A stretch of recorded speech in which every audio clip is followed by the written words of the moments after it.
पगली के अब तू ही ख्याल रखी है।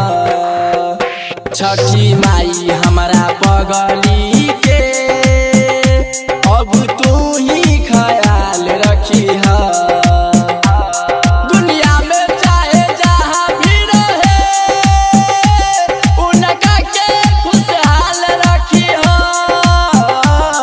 दुनिया में चाहे जहाँ भी रहे उनका के खुशहाल रखी हो।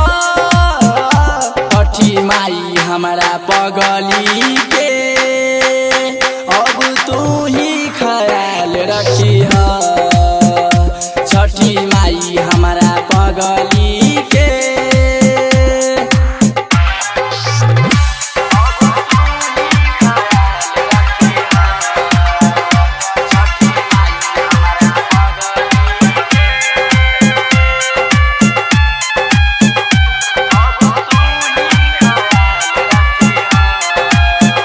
नहीं रहे कसूर तब चल गईली दूर। न समझली हमार मजबूरी।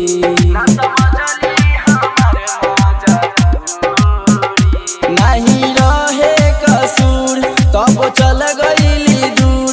न समझली हमार मजबूरी। हमारा के चाहे गम देती हो खुश होके हर साल रखी हो। हमारा के भले गम देती हो खुश होके हर साल रखी हो।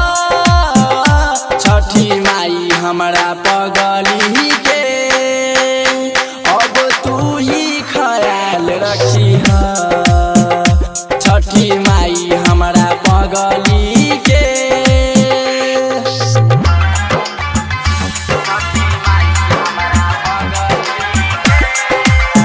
Recording by good studio Delhi.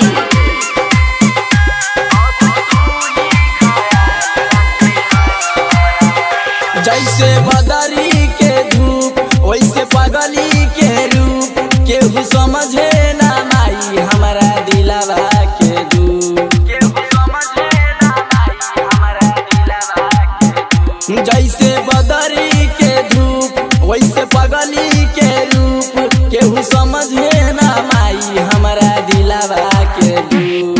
Sudhakar Shankar मुँह के सके जिंदगी में हलचल रखी हो। सुधाकर शंकर मुँह के सके जिंदगी में हलचल रखी हो।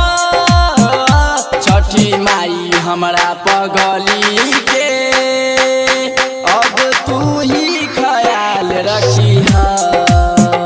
छठी माई हमारा पगली के अब तू ही ख्याल रखी है।